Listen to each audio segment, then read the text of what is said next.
જીવ માત્રનું મંગળ કરનાર આ વ્રત મંગળવારે પ્રારંભ કરાય છે. પ્રાતઃકાળે વહેલા ઉઠવું, નિત્ય કર્મથી પરવારી સ્નાન કરી પવિત્ર થવું, ત્યારબાદ મારુતિ નંદનના જાપ મનોમન જપતા જપતા મહાબલી હનુમાનજીની પ્રતિમાની સ્થાપના કરવી, લાલ પુષ્પોથી તેમની પૂજા કરવી. આ વ્રત કરનારે વ્રતના દિવસે લાલ વસ્ત્ર ધારણ કરવા. વ્રતનું સંપૂર્ણ ફળ પામવા માટે એકટાણું અવશ્ય કરવું. એકટાણામાં ગોળ અને ઘઉંનું ભોજન લેવું. 11 કે 21 મંગળવારે વ્રત પૂર્ણ થયું ગણાય. વ્રત ક્યારેય અધૂરું ન છોડવું. વ્રત અધૂરું છોડનાર મહાપાપના ભાગી બને છે. એકટાણું કરતા પહેલા મંગળવારની કથા કહેવી અથવા સાંભળવી. કથા સાંભળ્યા વગર અન્નનો દાણો મોંમાં ક્યારેય ન મૂકવો. કથા સાંભળનાર ન મળે તો મૂર્તિની સામે ઘીનો દીવો કરીને કથા સંભળાવવી. આ મંગળવારનું વ્રત મહાફળ આપનાર છે. આ વ્રત કરનારના સર્વ મનોરથ પૂર્ણ થાય છે. પુત્રની પ્રાપ્તિ થાય છે, સુખ સમૃદ્ધિ વધે છે, રોગ અને દોષ દૂર થાય છે, કુટુંબમાં કલેશ દૂર થાય છે, જગતમાં માન અને કીર્તિ વધે છે. આ વ્રતને પુરાણોમાં જ્ઞાતા શ્રી સુતજીએ ઉત્તમોત્તમ કહેવામાં આવેલું છે.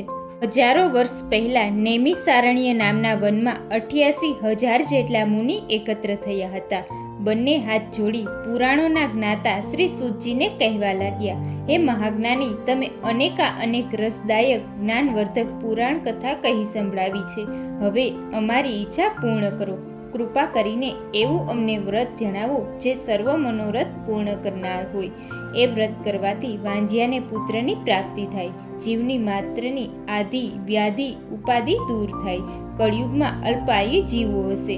આવા ટૂંકા આયુષ્યમાં જો તેમને રોગ અને શોક ઘેરી લેશે, તેઓ પ્રભુનું ધ્યાન ધરી શકશે નહીં. માટે મુનિઓની વિનંતી સાંભળી મહાજ્ઞાની સૂતજી કહેવા લાગ્યા, હે મુનિઓ, પુરાણ કાળમાં યુધિષ્ઠિરે આવી જ વિનંતી ભગવાન શ્રી કૃષ્ણને કરી હતી. ત્યારે શ્રી કૃષ્ણએ જે સુંદર વ્રતની કથા કહી હતી તે હું કથા તમને સંભળાવું છું. મિત્રો, આ આજની કથા કૃપા કરીને શાંતિથી સાંભળજો. અને મિત્રો, જો તમે અમારી ચેનલમાં નવા હોય તો ચેનલને સબસ્ક્રાઇબ કરી બેલ આઇકન દબાવી દેજો, જેથી આવનારા બધા જ વિડીયોની અપડેટ મળતી રહે. ધરમપુર નામે એક નગરીમાં જ્ઞાનદેવ નામે એક બ્રાહ્મણ રહેતો હતો. તેની પતિવ્રતા પત્નીનું નામ ભક્તિ હતું. બ્રાહ્મણના ઘરમાં સમૃદ્ધિ છોડ ઉછળતી હતી, પરંતુ શેર માટેની ખોટ હોવાના લીધે પતિ પત્ની બંનેનું જીવન અકારું થઈ ગયું હતું. જ્ઞાનદેવની પત્ની ભક્તિ હૃદયથી અત્યંત શ્રદ્ધાથી મહાવીર હનુમાનજીની આરાધના કરતી હતી.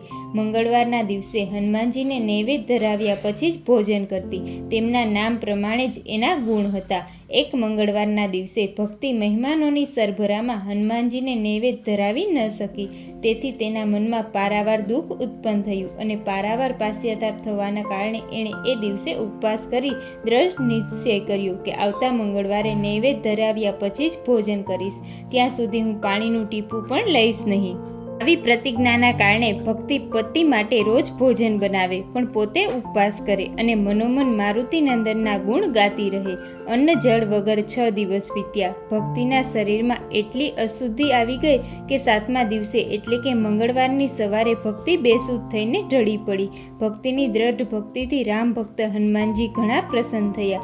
ભક્તિને વરદાન માંગવા કહ્યું. ત્યારે ભક્તિએ પોતાનું વાંઝિયાપણું ટાળવા માટે એક સંતાનનું વરદાન માંગ્યું. ત્યારે પ્રસન્ન થયેલા મહાવીર હનુમાનજી તથાસ્તુ કહેતા બોલ્યા, તારો મનોરથ ફળશે. તારે ત્યાં કન્યાનો જન્મ થશે. તેના 8 અંગો રોજ થોડું થોડું સોનું આપશે. ભક્તિ આંખોથી હર્ષાશ્રુ આવી ગયા. એણે આ વાત પોતાના પતિને કહી, પણ જ્ઞાનદેવ કન્યાની વાતથી થોડો દુઃખી થયો. પણ કન્યાના 8 અંગ સોનું આપશે એ વાત જાણીને તેને ઘણો આનંદ થયો.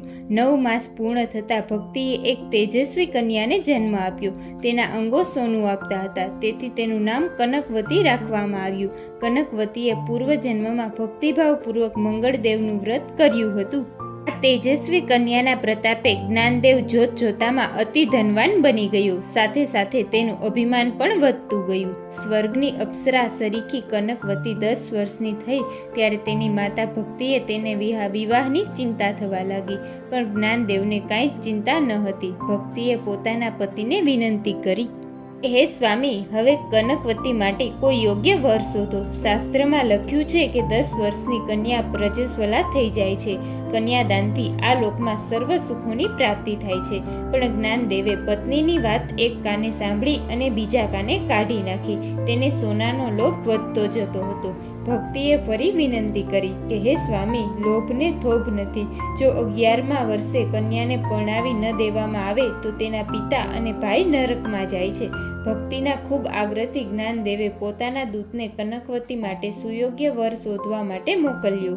દૂત ફરતો ફરતો ત્યાગપુર નામે એક નગરીમાં આવ્યો. ત્યાં એણે એક સર્વગુણ સંપન્ન બ્રાહ્મણ યુવાનને જોયો. તેનું નામ શ્રીદત્ત હતું. દૂત એ યુવાનને લઈને જ્ઞાનદેવની પાસે આવ્યો. જ્ઞાનદેવે તે જમાઈ તરીકે યોગ્ય લાગ્યો. કનકવતીને ખૂબ ધામધૂમથી લગ્ન થયા. જ્ઞાનદેવે કન્યાદાનમાં પુષ્કળ ધન આપ્યું. જોકે જ્ઞાનદેવને દીકરી સાસરે જાય તેનું ઘણું દુઃખ હતું. તે લોભી જીવ વ્યાકુળ બની ગયો હતો. એ વિચારવા લાગ્યો કે જે ધન ભેગું થતું હતું તે તો લગ્નમાં વપરાઈ ગયું. હવે કોઈ એવી યુક્તિ કરવી જોઈએ કે કન્યા મારા જ ઘરે રહે અને રોજ સોનું મળતું રહે. સોનાનો મોહ ખૂબ જ ભયંકર છે. સોનાના લોભમાં અંધ થઈ ગયેલા જ્ઞાનદેવે જમાઈનું કાળસ કાઢી નાખવાનું નક્કી કર્યું, જેથી દીકરી સાસરે ન જાય. વહેલી સવારે શ્રીદત્ત કનકવતીને લઈને ત્યાગપુર જવા રવાના થયો. રસ્તામાં ઝાડ નીચે છુપાયેલા જ્ઞાનદેવે પોતાના જમાઈના પીઠમાં ખંજર ખોચાવી દીધું. શ્રીદત્ત હે રામ કરતો ત્યાં જ ઢળી પડ્યો. થોડીવાર તડફીને મૃત્યુ પામ્યો. કનકવતી કાળું કલ્પાત કરવા લાગી. થોડે વારે ઝાડની પાછળથી જ્ઞાનદેવ બહાર આવ્યો. દીકરીને બાથમાં લઈને એના આંસુ લૂછતો હતો. દીકરી, તારા ભાગ્યમાં વૈધવ્ય લખ્યું હશે, એટલે જ પરણ્યાના પહેલા દિવસે જ લૂંટારાએ તારા પતિને મારી નાખ્યો છે. એક ખેડૂત મનમાં સમાચાર આપતા તરત હું દોડતો આવ્યો. તું ઘેરહાલ હરી ઈચ્છા બળવાન છે. વિધાતાના લેખ કોઈ મિટાવી શકતું નથી. તું પિયરમાં સુખેથી પ્રભુ ભજન કરજે અને જીવન વિતાવજે. આ બાજુ પિતાના કપટથી અજાણ કનકવતી આંસુ લૂછતા બોલી, હે તાત, સુહાગ વગર સ્ત્રીનું જીવન વ્યર્થ છે. હું મારા પતિની સાથે જ ચિતાએ ચડીશ. આ સાંભળી જ્ઞાનદેવ પસ્તાવો કરવા લાગ્યો કે મેં જમાઈને મારી નાખ્યો, પણ મને કાંઈ ન મળ્યું. દીકરી તો પતિ સાથે ચિતાએ ચડશે. હવે ધન મળવાનું નથી. હું તો બે બાજુથી મર્યો છું. જ્ઞાનદેવે ગામમાં જઈને પોતાના જમાઈની હત્યા થઈ ગયાની વાત કરી. બધા આભળવા આવ્યા. કનકવતી માથું પછાડતી કલ્પાત કરતી હતી. બધા સ્મશાને આવી પહોંચ્યા. ચિતાએ ચડાણી. કનકવતીએ પતિનું માથું ખોળામાં લીધું. ચિતાને અગ્નિદાહ દેવાયો. એ સમયે મંગળદેવ પ્રગટ થયા અને કહ્યું, હે પુત્રી, આટલી નાની ઉંમરે પણ તે પતિવ્રતા ધર્મનું પાલન કરતી રહી છે. તેનાથી હું ખૂબ જ પ્રસન્ન થયો છું. ત્યારે મંગળદેવ બોલ્યા કે હું તને વરદાન આપું છું કે તારો પતિ સજીવન થશે. એટલું જ નહીં, અજર, અમર અને મહાવિદ્વાન થશે. આ ઉપરાંત તારે જે માંગવું હોય તે તું મારી પાસે ખુશીથી માંગી શકે છે.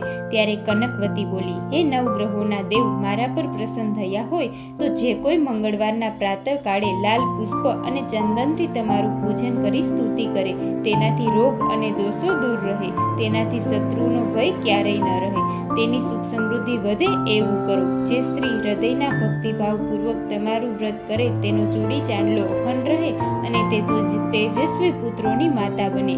આવું વરદાન આપો. ત્યારે ભગવાન તથાસ્તુ કહીને મંગળદેવ ત્યાંથી અંતર્ધ્યાન થયા. શ્રીદત્ત સજીવન થયો. કનકવતી હર્ષના આંસુ વહેરાવતી પતિની સાથે સાસરે ગઈ. ત્યાં સુખ શાંતિથી રહેવા લાગી.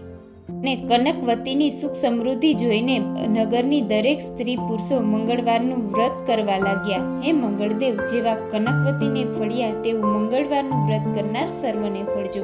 મિત્રો, આવા જ અવનવા ધાર્મિક અને શાસ્ત્ર સંબંધિત વિડીયોની જાણકારી માટે અમારી ચેનલને સબસ્ક્રાઇબ કરો. ધન્યવાદ.